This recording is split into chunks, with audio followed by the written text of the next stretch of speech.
నమస్తే, శ్రీమాత్రే నమః. ఈ మాసం గోచార ఫలితాలు మనకి సెప్టెంబర్ నుంచి అక్టోబర్ తెలుసుకుందాం. అక్టోబర్ నుంచి నవంబర్ మాసం ఎలా ఉంటుందని తెలుసుకుందాం. గోచార ఫలితాలు అక్టోబర్ మాసంలో ఎవరికి ఎలా ఉంటుంది, ఏ రాశి వాళ్ళకి ఎలా ఉంటుంది. గోచారంలో మనకు చూసుకుంటే ఇప్పుడు మీనరాశిలో రాహు, వృషభ రాశిలో గురువు, మిథున రాశిలో కుజుడు, కన్యా రాశిలో కేతువు, రవి, బుధులు, కుంభరాశిలో శని భగవానుడు, వక్రిస్తున్న శని భగవానుడు. గోచారంలో ఉండే గ్రహాలన్నీ ఇలా ఉండగా మనం చూసుకోవాల్సింది ఏంటంటే ప్రతి మనిషి జన్మజాతకం అంటే వాళ్ళ పుట్టిన తేదీ సమయం ఉంటే ఆ సమయం ప్రకారంగా వాళ్ళ వింశోద దశ ఎలా ఉంటుంది. సో ఆ జాతక ప్రకారంగా ఫలితాలు ఎక్కువగా పనిచేస్తాయి. గోచార ఫలితాలు అనేది ఎప్పుడు ఎలా తీసుకుంటామంటే మనకుండే జాతకంలో సరిగ్గా టైం తెలియని వాళ్ళకి గోచార ఫలితాలు అనేది ఆ పేరుతో పిలువబడే రాశి ఫలితాల వల్ల ఒకవేళ ఆ ఈ ఊ అనే అక్షరాల్లో ఉంటే వాళ్ళు ఈ రాశి వాళ్ళ కింద చెందుతారండి, మేష రాశి కింద, వృషభ రాశి కింద వస్తారు కనుక ఇలాంటి గోచార ఫలితాలు మనం తీసుకుంటుంటాం. అయితే గోచారంలో ఉండే గ్రహాలు ఏవైతే ఉన్నాయో సో గోచార ఫలితాలు ఏవైతే మనం చూసుకుంటామో మన జన్మ జాతకంలో ఉండే దశలు, వింతోద దశల ప్రకారంగా ఫలితాలు ఎక్కువగా ఉంటాయి. అయితే ఈ గోచార ఫలితాలు ఎప్పుడు తీసుకోవాలి అంటే జన్మ జాతకం లేని వాళ్ళకి, జాతకంలో ఒకవేళ వాళ్ళకి సరిగ్గా తెలియక టైం ఆఫ్ బర్త్ తెలియని వాళ్ళకి మాకు ఏ దశ నడుస్తుందో తెలియని వాళ్ళు ఈ గోచార ఫలితాలు తీసుకోవాలి. సో గోచారంలో నడిచే ప్రతి ఒక్క గ్రహం ఒక పాజిటివ్ అనే అనుకూలత, ప్రతికూలత అనేవి చూసుకున్నప్పుడు ఎలా ఉంటుందంటే మనం చేసే పనిలో, మనం చేసే వృత్తి ఉద్యోగాల్లో ఇవి ఎలాంటి ఫలితాలు వస్తాయి. అయితే ప్రతి వాళ్ళు ఏంటంటే మాస ఫలితాలు అనేది ఎందుకు తీసుకున్నాం అంటే ప్రతి మాసము శుక్రుడు, కుజుడు, బుధుడు వీళ్ళు మారుతూ ఉంటారు. సో మారడం వల్ల ఏంటంటే మంచి ఉద్యోగాల మీద, కాస్త వ్యాపారాల మీద, వివాహాల మీద కాస్త ఇబ్బందులు పడుతూ ముందుకు అనుకూలంగా ప్రతికూలంగా మారే అవకాశం ఎక్కువగా ఉంటుంది. అందువల్ల మనం ఏంటంటే ఈ గోచార ఫలితాలను చూసుకుంటూ ఉంటాం. అయితే ఈ రాశి ఫలాలు ఎప్పుడైతే చూసుకుంటామో ఈ రాశి ఫలాల్లో ఉన్న విషయాలని అంత పెద్దగా మైండ్లోకి ఎక్కించుకోకుండా పరిహారం మాత్రం చేయండి. ఎందుకంటే ప్రతిదీ కొంతమందికి కొన్ని రాశులకి అనుకూలంగా ఉంటుంది, కొన్ని రాశులకి ప్రతికూలంగా ఉంటుంది. సో మాకు ఈ రాశి ఈ మాసం బాలేదు కదా అందుకని నిజంగా ఫలితాలు మా మీద ఇబ్బంది పెడతాయేమో అంటే తెలియదు. ఎందుకంటే మన జన్మ జాతకంలో ఏవైతే గ్రహస్థితి నడుస్తుందో ఖచ్చితంగా ఆ జన్మ జాతకంలో ఉండే ఫలితాలు మాత్రమే ఎక్కువగా వస్తాయి.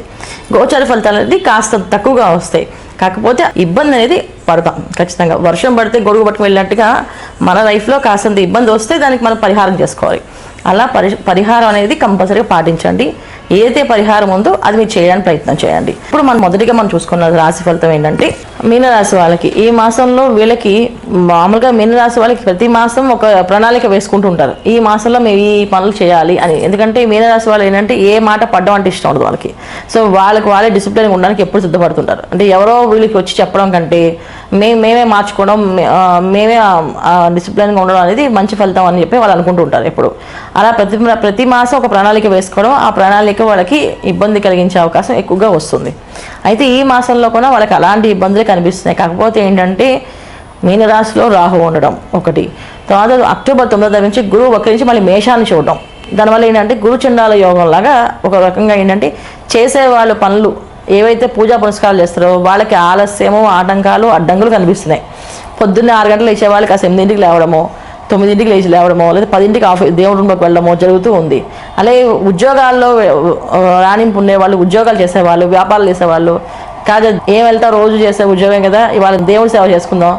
మీనరాశిలో ఎప్పుడైతే ద్వితీయంలో రాహు ఉండడం, మీనరాశిలో రాహు ఉండడం, ద్వితీయంలో అంటే గురువు వృషభ రాశి నుంచి మేషరాశిని చూడడం అనేదానికంటే ఇంకా ఉన్నట్టే లెక్క. అంటే చూపు పడడం అంటే ఉన్నట్టు లెక్క అనమాట. అందువల్ల ఏంటంటే వీళ్ళకి గురుచండాల యోగం లాగా చేసే వాళ్ళందరూ ఆపోజిట్గా చేస్తుంటారు. అంటే ఈ మాసంలో పూజా పునస్కారాల్లో, తీర్థయాత్రలు, ఈ ఉద్యోగాలు, వ్యాపారాలతో విసిగిపోయాము, ఏం చేస్తాంలే ఈ మాసం అంతా కాస్త రెస్ట్ తీసుకుందాం అని చెప్పి అధికంగా ధనం ఖర్చు అయ్యే అవకాశం ఎక్కువగా ఉంది. మీన రాశి వాళ్ళకి అధికంగా ఖర్చు అయ్యే అవకాశం ఏవైతే ఉన్నాయో అది ఎలాగంటే కొంతమంది తీర్థయాత్రలు, కొంతమంది విహారయాత్రలు చేస్తారు.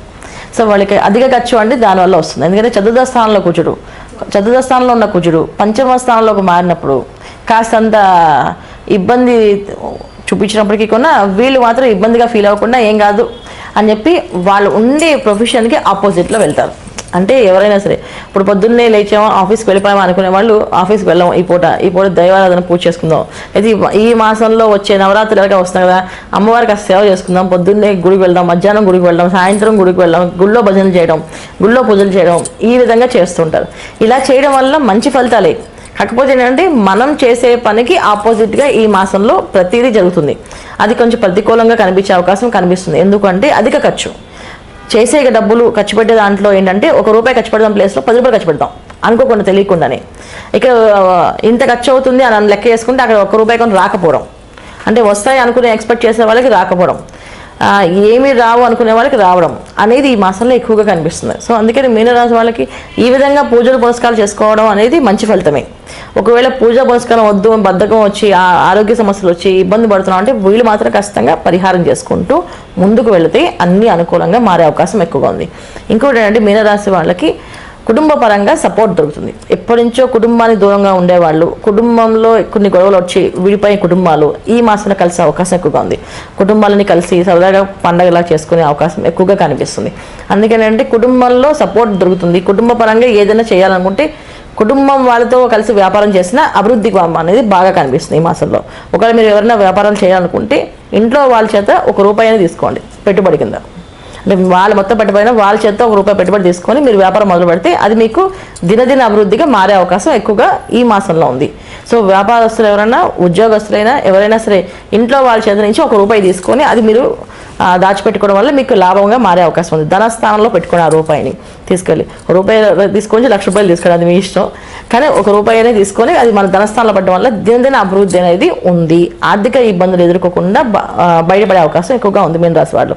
అయితే ఈ మీనరాశి వాళ్ళకి కాస్తంత బద్ధకాన్ని, కాస్తంత మతిమరుపుని, కాస్తంత అనారోగ్య సమస్యని, అంటే బాడీ అంతా అంటే శరీరం అంతా బరువుగా మారి ఏ పని చేయలేకపోవడం కానీ చేయలేకపోతున్నాం అని కానీ అనిపించే అవకాశం ఎక్కువగా కనిపిస్తుంది. ఎందుకంటే ఇక్కడ ప్రతికూలమైన గ్రహాలు ఎప్పుడు కూడా ఇబ్బంది పెట్టే అవకాశం ఎక్కువగా ఉంది కనుక చేయాల్సిన పరిహారం ఏంటంటే వీళ్ళు ఎక్కువ హనుమాన్ చాలీసా చదువుకోవడం, ప్రతినిత్యము సూర్యోదయం పూర్వమే నిద్ర లేవడం, సూర్య నమస్కారం చేసుకోవడం, ప్రతి శనివారం క్రమం తప్పకుండా ఆంజనేయస్వామి దేవాలయానికి వెళ్ళడం, ఆంజనేయస్వామి దేవాలయానికి వెళ్ళి సింధూర లేపన చేపించి అప్పాల మాలని వేస్తారు. అప్పాలతో స్వీట్గా చేసేవి అనమాట. అవి అప్పాల మాల వేయించడం, ఈ రకంగా చేసుకుంటూ ప్రతి శనివారం చేయించడం వల్ల వీళ్ళకి ఆ కాస్తంత బరువుగా మారిన అనుకోవడం అనేది తగ్గుతుంది. కాస్త బద్ధకాన్ని తగ్గిస్తుంది. ఏ పని చేయాలంటే కాస్త చురుగ్గా ముందుకు వెళ్ళాలనిపిస్తుంది. లేకపోతే ఏంటంటే కాస్త భారంగా వీళ్ళ శరీరం వీళ్ళకే భారంగా అనిపించే అవకాశం ఎక్కువగా కనిపిస్తుంది కనుక ఈ విధమైన పరిహారం చేస్తూ ఉండండి. ఓం నమో హనుమతే నమః చదువుకుంటూ హనుమాన్ చాలీసా 11 సార్లు పారాయణ చేయాలి. ఇంట్లో బాగా ఇబ్బందులు, ఆర్థికపరమైన ఇబ్బందులు, మనశ్శాంతి లేకపోవడము, మానసికంగా ఏదో ఒక ఇబ్బంది పడుతున్నాం అనుకునే వాళ్ళు ఇంట్లో రుద్రాభిషేకం చేయించండి. సో ప్రతి పౌర్ణమికి రుద్రాభిషేకం చేయించుకోవడం వల్ల మెరుగైన ఫలితాలు కనిపిస్తున్నాయి. సో ఇంట్లోనే రుద్రాభిషేకం చేయించుకోవాలి. కుదిరినప్పుడు దేవాలయం చేయించుకోండి. కానీ మొదటి ప్రయత్నం ఏంటంటే ఇంట్లో చేయించడం వల్ల మంచి ఫలితాలు వస్తాయి మీనరాశి వాళ్ళకి. ఈ విధంగా పరిహారం చేసుకోండి.